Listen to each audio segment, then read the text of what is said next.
as this is dipping, now it's our turn to really get in the game here and go out there and acquire as much real estate as possible.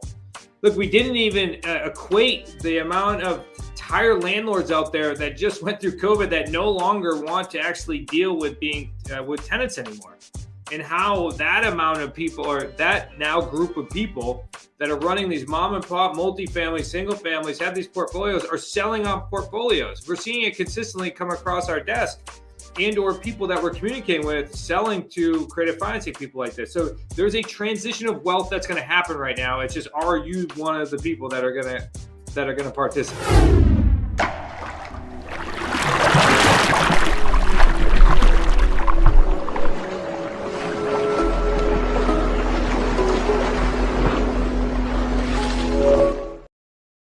Hey, what's up, Masters? Welcome to another episode of Path to Mastery. Man, we are at 309 episodes, Zach.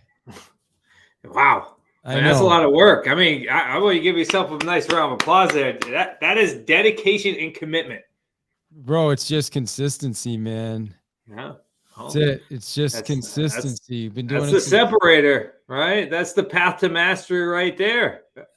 That's it, man. Since we started in 2016, I think we missed maybe 3 weeks the whole time. So yeah, it's just been consistent. But it's cool to have you on, man. You and I are kind of buds. We just got to spend some time out in Florida at Grant's event. That was cool. Yeah. You know. So yeah, man. So it's cool, and this is a conversation that I'm excited to talk about. I know we've tried to make this happen a couple of times, but we haven't really been able to make it, get the timing to work. Let me speak clearly. Yeah, so thanks for being here, brother.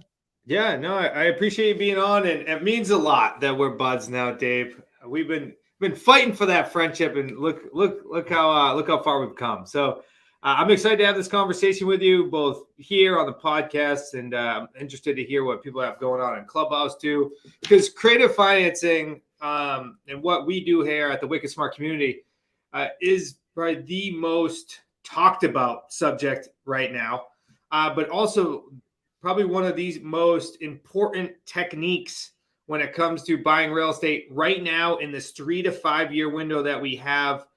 We as a family, as a community, we are on buying mode. I was just having a conversation. We just had a giant workshop with a good friend of mine, Clint Coons with Anderson Advisors. And he's actually one of our attorneys. And he said, look, guys, these guys are in the trenches right now trying to buy deals, because I just spoke with them 20 minutes ago, and we just created another LLC for them to buy more real estate deals. Wow. So right now is the time. We're not just teaching it. We're not just preaching it. Why is now the time, though? Yeah. Because I know there are a lot of people waiting on the fences thinking it's not the time. So why do you believe now's the time? Yeah, no, I love that you bring that up, because I had a call with somebody probably, it was about 30 days ago, and they said, hey, I was going to get started in real estate investing in 2015. And I was like, why didn't you? They said, I don't know. I just couldn't get out the fence, or I was afraid. And I said, well, it's super unfortunate, because that's when I started. And certainly that moment has dramatically changed my life. So the train is leaving. Get off the fence, as Tony Robbins said. Don't shit all over yourself. But when it comes to right now, to answer your question, there's a lot of dynamics that are happening that are creating almost this like perfect storm for creative financing. And it's actually coming from the top down. I know you and I were at Grant Cardone's last event, and they're seeing that multifamily deals are going at a high rate as well. And the people that are ready and creative are the ones that are getting those deals done as well, all the way down to the single family world, or in our space, which is commercial, smaller multis, and single families. So the perfect storm right now is because of this entire financial shift that's happening. So you have really two dynamics. You have the buyer pool is growing at the same time the seller pool is growing. And typically that doesn't necessarily happen consistently. So let's talk about the buyer side. So when we talk about creative financing, we're talking about, we work with buyers that need time in order to qualify for loan. They are not mortgage ready here today. They need time in order to become mortgage ready. So that pool before this entire dynamic was roughly 6 out of 10 people that walked into a bank that wanted to buy a house could not buy a house. it's continuing to increase. So that means that the buyer pool that we work in is dramatically different or dramatically bigger. But now you see interest rates rising, which means that even people that could qualify for loans 6 months ago, 12 months ago, can no longer qualify for loan because their debt to income ratio now doesn't allow them to support that new higher interest rate, or their credit score doesn't support the new higher interest rate, or they need a larger down payment than they originally needed because they needed to, lower that DTI. So really what they need is time. They're buyers. They have money in the bank. They were looking to become a homeowner, and they really just need a path to home ownership. And that's really what we create through our rent to own program. And so that's that side of the coin there. And then the other side of the coin is what we're starting to see in most markets is there's starting to be a decrease in pricing on these houses, meaning that sellers now, there's a large pool of sellers that are counting on their house to be priced based upon 6 months ago, 12 months ago, when prices were at all-time high. So now you have unsatisfied or unrealistic sellers. So now they're looking for alternative solutions because their house has been sitting on the market significantly longer than it used to. They're not getting the price that they wanted. So now we're able to come and provide some additional solutions. So that's the seller that's like in a let me show you one other way too. So that's the seller that's financially okay. But then talk about that last section over there on the complete opposite extreme. And it's roughly 10 million and above of sellers that are in pre-foreclosure right now. I saw a recent article that said that over 270,000 Americans that just recently bought their home are now underwater or have no equity in their property. So now you have this other pool of sellers that are going to need debt relief or if anything, just want to be able to get out of a home where they don't have to pay in order to do so. So that's really where and we're just scratching the surface. That's really why I say this 3 to 5 year window is so important as a creative financer, because you can provide so many more alternative solutions than the traditional market, but also you can provide a decade, 2 decades worth of wealth with the types of deals that we're doing for you and your family or your company. Yeah, good stuff, man. There's a lot there to break down. We're actually on Clubhouse, by the way. I just want to let the people on Clubhouse know this is a podcast live, but we are going to take some questions as we get closer to the end. So feel free to raise your hand if you have any questions for Zach. And you can also, the link up at the top will bring you to the actual podcast. It's also going to be featured on YouTube as well. So Zach, you said a lot. I mean, one of the reasons that I was involved with you guys' event last year is because I look at this as a real estate agent, as just having another tool in the tool belt, right? Like, so now when I meet with sellers, I can show up and say, hey, here's another option, where if there are some sellers that are in that tough situation or that tricky situation, I have an option for them, right? Where most realtors 100%. Aren't doing this. Why are most I've got multiple questions, but let's start off with that one. So why aren't most realtors adding this tool to their tool belt? That's a fantastic question. And in all honesty, or full disclosure, I was never a realtor. So I don't know how realtors think. But what I can tell you is that my 2 partners were a broker owner and a realtor, happened to be family members as well. But and there's, based upon the conversations that I have with them, it's really more of like an obscurity, meaning first and foremost, most people don't know or understand how a creative financing deal works. Look, my father-in-law was a broker owner for 18 years. He didn't do a single creative financing transaction. So it doesn't mean that if you don't know how they work or are choosing not to utilize that technique, that there's any wrong doing there. But what's becoming even more prevalent nowadays, or becoming more at the top of mind, is that as this market is shifting and as we're getting out of, say, the COVID market, where it was significantly more simple or easier to go ahead and sell a property, now there's alternative methods that can and should be utilized in order to help realtors right now be able to not only add this as a tool to their tool belt, but also start moving themselves into a position to start buying and selling real estate and start getting on the investment side. especially if that's something that you choose to do. Because now is a great time in order to get yourself in that position, because right now you're already, and this is why I love when realtors come into our community. So We buy before realtors you a lot of them. continue, let me Yeah, just I just want to so a couple that's what excites me about it is I think the investment opportunities and just to kind of break down before we change gears, I think at least from my perspective, and it sounds like yeah, what you're saying is most realtors aren't even aware of this. That it even like I've been doing real estate 20 years. I didn't know about this until a year ago when I partnered up with you guys, right? You guys yeah. over at Wicked Smart, right? Yeah, David. So two things I would say. One is the most prevalent is that they're just not aware of it, or they have an outside view of like it's too complicated. Pain in the butt, right? It's Yeah, a pain in the exactly. ass. I don't want to deal with So that. then that's number two, which is, I want to stay in my lane. I want to stay in the cookie cutter box. This is just like attorneys too. Attorneys do the exact same thing. I want to stay in this lane, so they're choosing not to do it. I think what's happening now is that it's being forced into traditional real estate in such a way that I'm even hearing mortgage lenders saying that they're referring people to rent to own programs, even Mm. though they're not even getting paid like they would if they sold a mortgage. It's becoming so forced into our common world now that now I honestly believe that realtors are going to need to understand this process in order to fulfill Yeah. it. So it's coming from right now from I don't really want to do it to I think it's going to at least have the know-how of how it works and who you can refer people to is going to be pivotal when it comes to being a realtor moving forward, at least for the next period of time. It's the same thing, Zach, that happened with short sales back in 2000 and I want to say it was 2009. I think we did our first short sale by accident.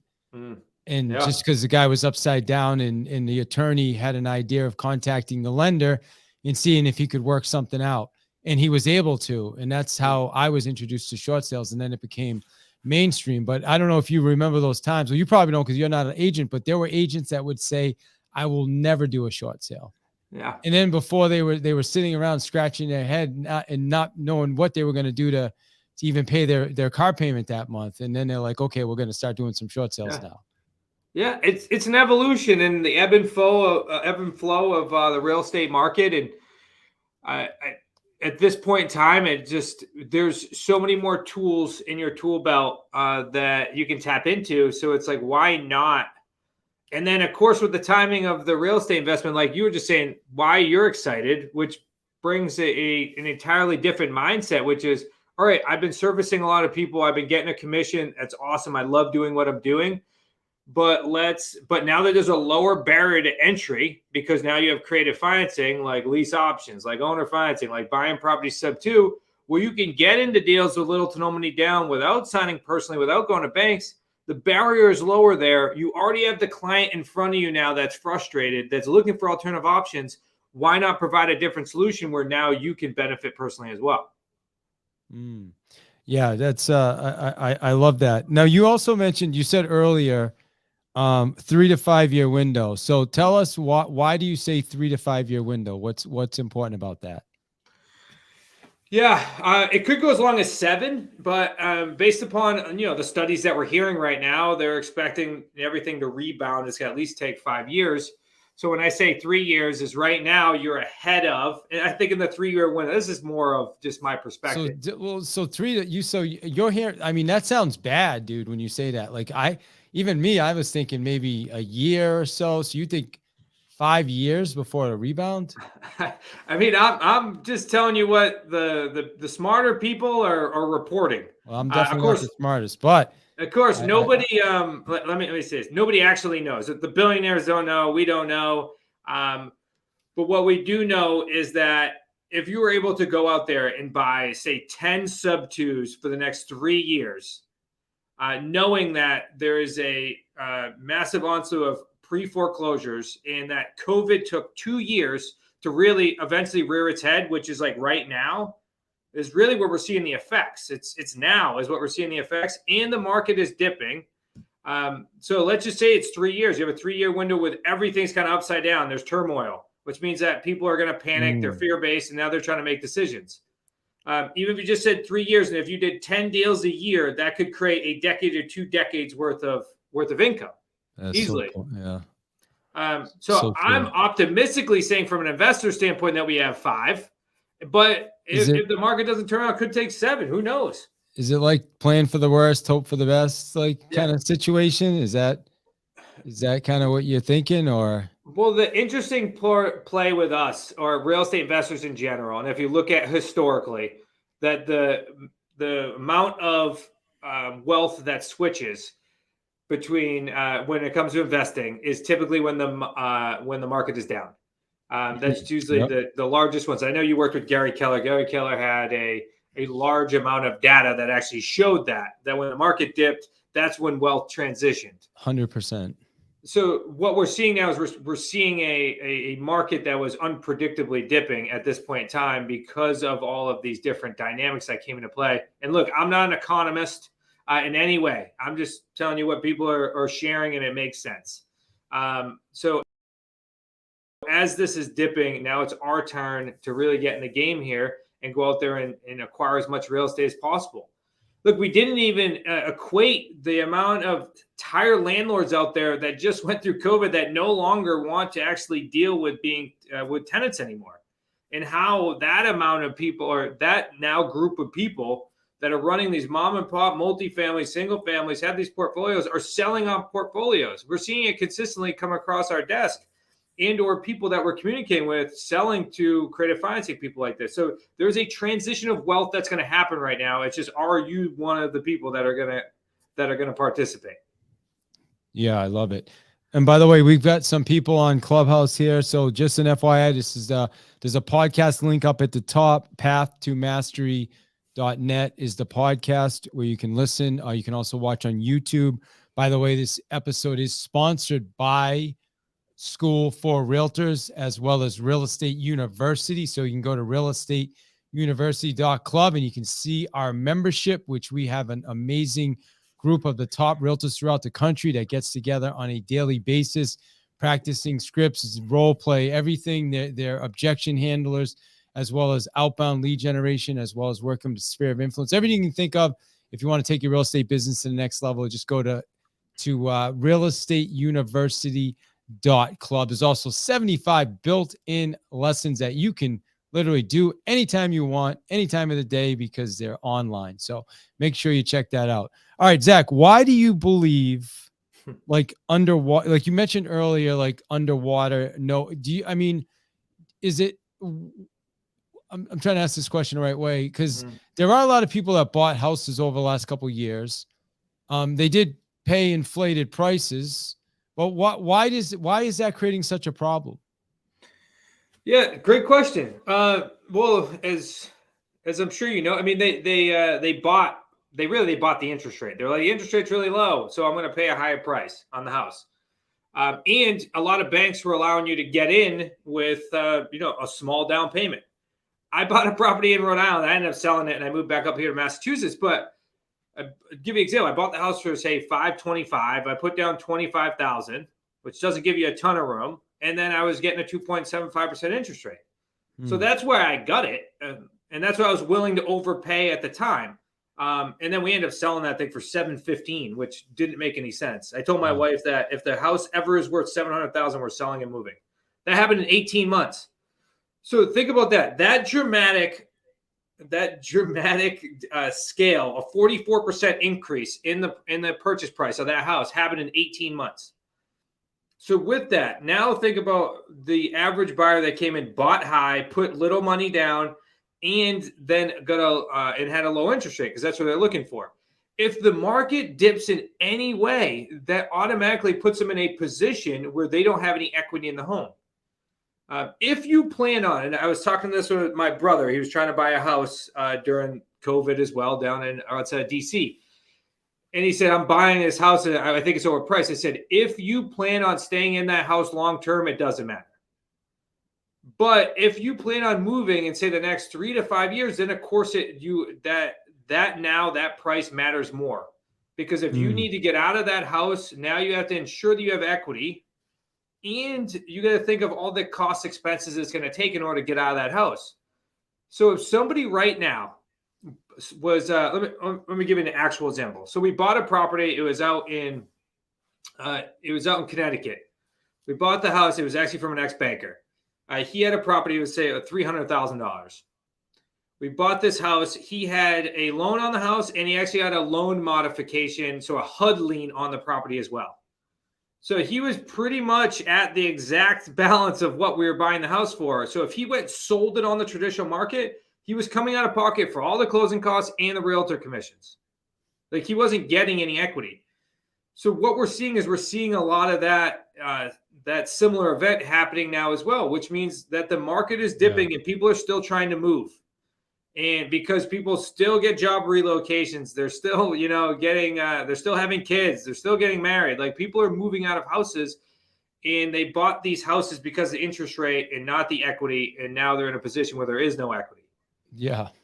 Good news for a real estate investor, though, because now you as a real estate investor have the opportunity to go buy a house utilizing one of our techniques at a 2.5, a 3, a 3.5% interest rate. Because you're going to just leave that mortgage in place. And now that's your loan that you get to keep on the house. And the rest of the market, as Dave, you can probably speak to a little bit more than I can. The rest of the market is paying 6.5, 7%, and sometimes even higher on different properties with 20% down and a 700 credit score. So now you have access to 3 to 4% interest rates, even lower. And the rest of the market can't get access to anything. You have to pay double on interest rates. So massive opportunity right now. I can keep going on this. Yeah. No, I think it's clear that there's going to be some opportunity out there. There's going to be some people that are going to be affected by the economy, by everything else happening, inflation, job loss, and yeah, I think I don't know if was it you that said earlier, or it wasn't you. I think it was at Grant's event. There were like 5 million defaults, not defaults, but like they're starting to, I forget what it's called when they start the process of somebody that's falling behind in their mortgage, like throughout the country. Liens pendants, I think. Yeah, I forget the exact terminology, but yeah, there's a lot. Not like it was in 2008. I think that 2006 is when it started, but it is still, I think there's still going to be some opportunity. So what would you say? Well, let me do this. We do have some people on Clubhouse. I'll ask you one more question, and we'll toss it over to Clubhouse for a couple questions. But what would you say to people listening to this right now if they want to get involved? Like, what would be like a lot of realtors listen to this podcast. Primarily real estate. So what would you say to them if they want to either learn more about this, get involved? Like, what would be the first step? Yeah. The first step always is knowledge, right? Knowledge and research. That's why we put out 3 Amazon bestselling books right now. We want to educate, because once the education process starts, and when you approach it with an open, creative mindset, because that's really all we do is having that open, creative mindset. Once that happens, then your eyes open up, because now we're lifting the wool over your eyes, because now it's all of these homes that you potentially gave up on a deal. And this goes for realtors, this goes for wholesalers, fix and flippers, anything that's not inside either your buy box or your actual, say, box of what you provide for a service. There are potential options out there. So I think what tends to happen with most people once they start diving into creative financing is that all of a sudden, their perspective dramatically changes and you start looking at things differently. There's other opportunities that we're already passing up right now. Because when I had a conversation with you, David, I wasn't saying, hey, I want you to go do twice as much work. No, what I said to you is, hey, maybe every listing that you look at, if it doesn't work inside your box, maybe we look at other opportunities that that could be beneficial for you. So now if you pick up one additional real estate deal from all the listings you're going on, all the appointments you're going on, if you pick up one additional deal a year, it makes a dramatic difference over the course of 10, 20 years, because you're going ahead and you buy it. So I would start with the research, and I can certainly give away our Amazon bestselling book here as well, where we'll actually ship it to them at their house. I'd be happy to do that as well, either now or at the end. Yeah, I think what I would recommend, and this is what we do with our clients, is everybody should at least understand this process and be able to talk about it when they're meeting with sellers and explain to them that, hey, we have another way that we can help you, because it's not going to work for everybody. That's the reality.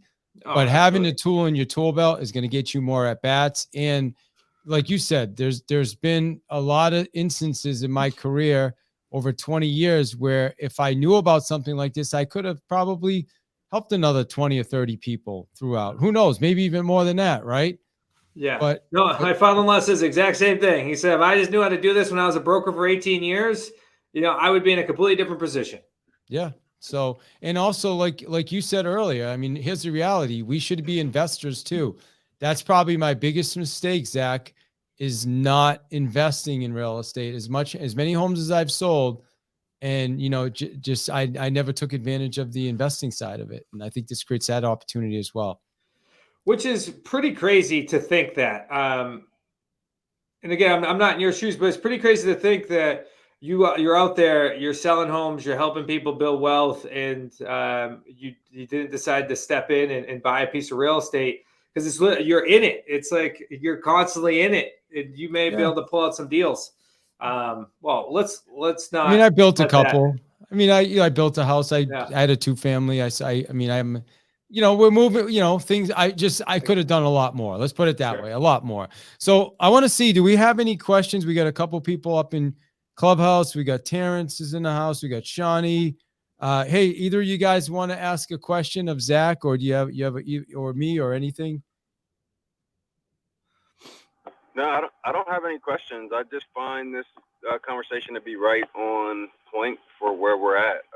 I think it's a great conversation to have. So I'm just kind of taking it all in.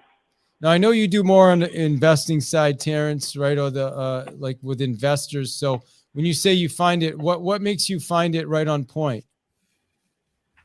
Because so I just feel like investors always are the ones to stabilize markets. They're the ones that get paid to buy, and so they're paid to buy and make creative strategies in all scenarios and in every every type of environment. It's an investors. That's what they're there for, is to still try to find a win. So this happens to be the win right now. I agreed with the sense that a lot of people have bought at a very high point of the market. If they're not creatively paying down those principal balances, that if they do or are in a situation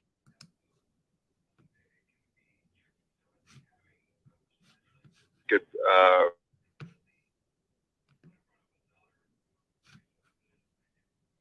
Here, David, you're on mute, so I can't hear you. You know what? I muted myself because my wife popped in the garage, and I'm over the garage. So what I was going to say is I truly believe, I've been emailing, texting back and forth or messaging back and forth with Glenn Sanford. And, I didn't realize that there's actually a company that he's aware of that a lot of agents at EXP use for this, because I'm trying to get you guys connected. Zach, you may not even have known that. So that's still something I'm going to work on, but so he's aware of it. There's apparently there's quite a few agents that are already doing it. So this is something that, again, like I said, you can't ignore it anymore. It should be part of your tool belt when you show up. Sellers are going to be expecting that.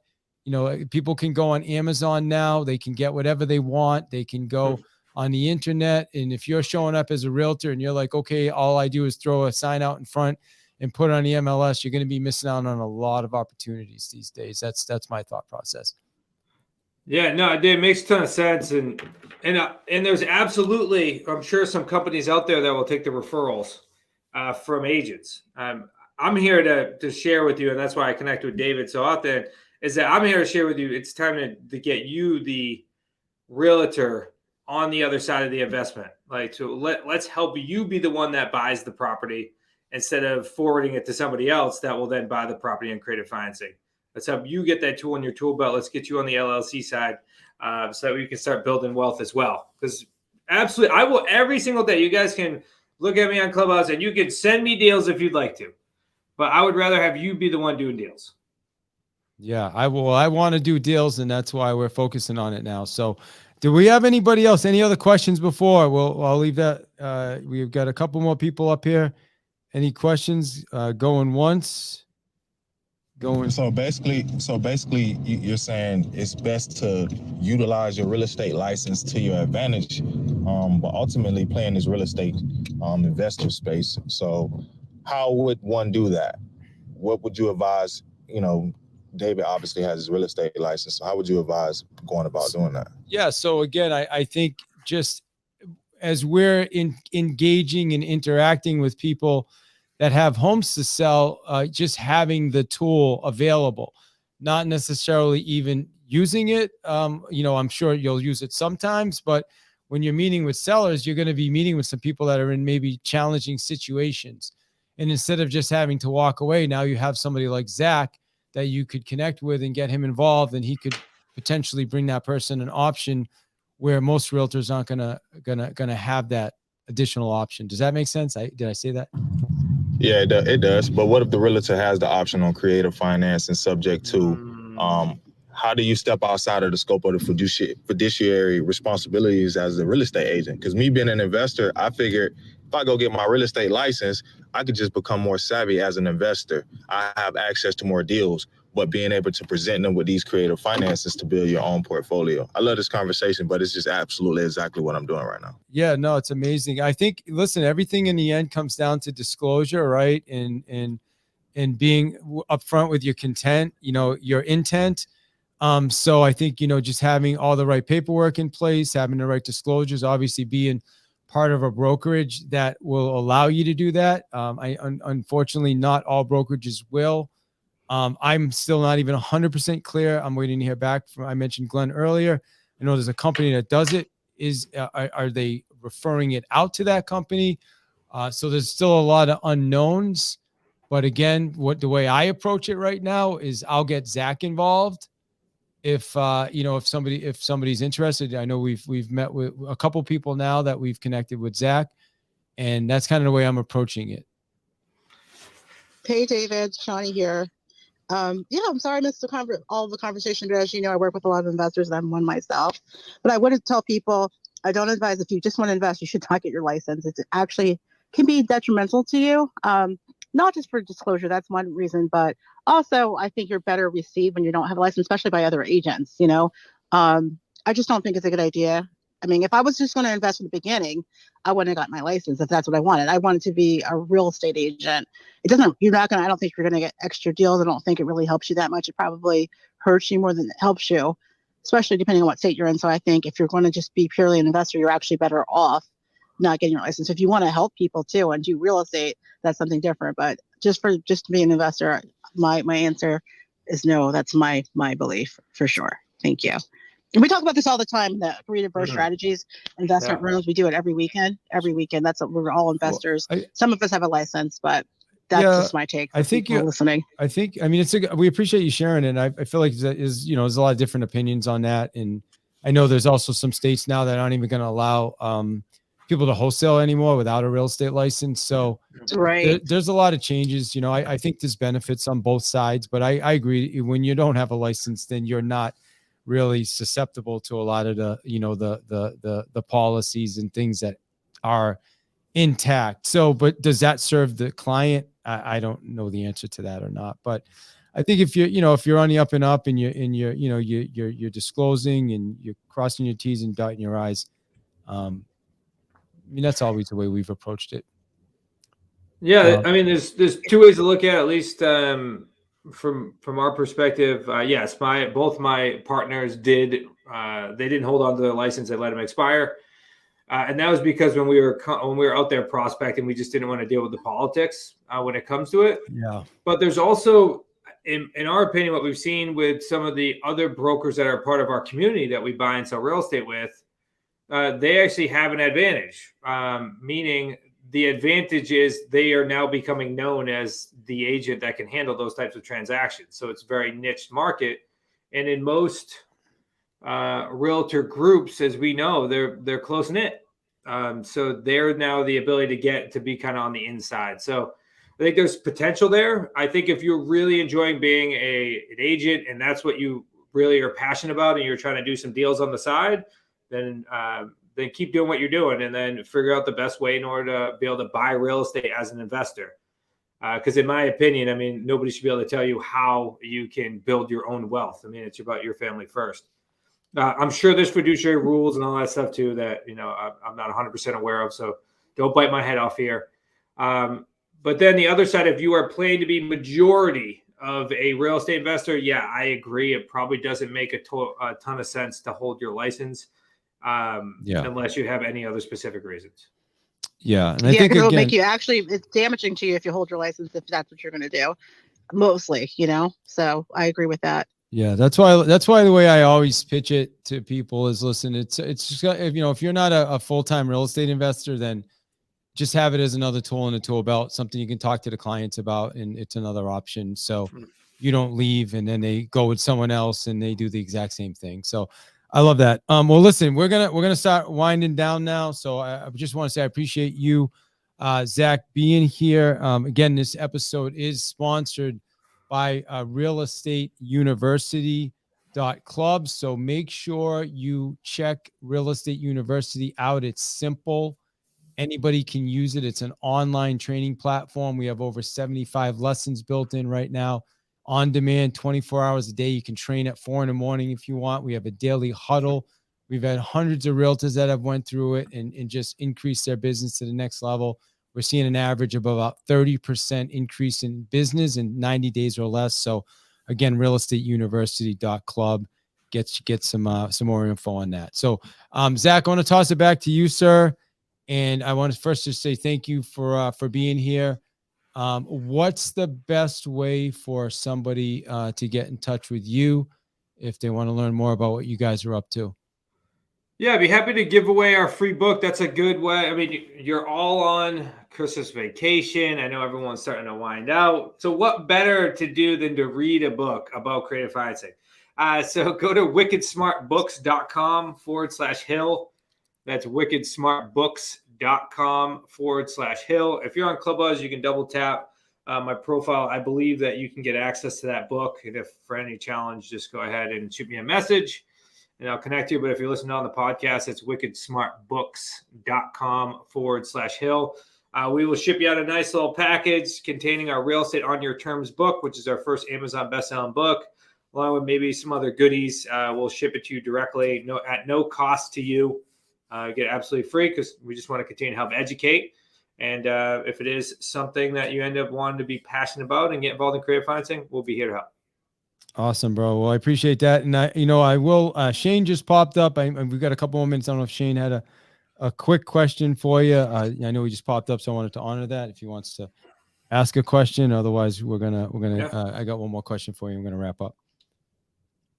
I was just listening to Curtis there towards the end, and I'll say two things. One is that when people come to me to get mentored that are close friends, because I don't do a lot of it until I started doing a Clubhouse, I usually tell them to wait a whole year to see what their real estate journey is going to look like before they get licensed, just because there's a lot of things you can't do as a licensed realtor that you can, and vice versa. So real estate agent has access to certain things that investors don't, but investors can cut deals and negotiate deals in a way that agents can't. So that's something to be aware of. The second thing is just, Zachary and his dad have always, or father-in-law, I can't remember Zach. It's been a long time since we've been on the app together, but good to see my man.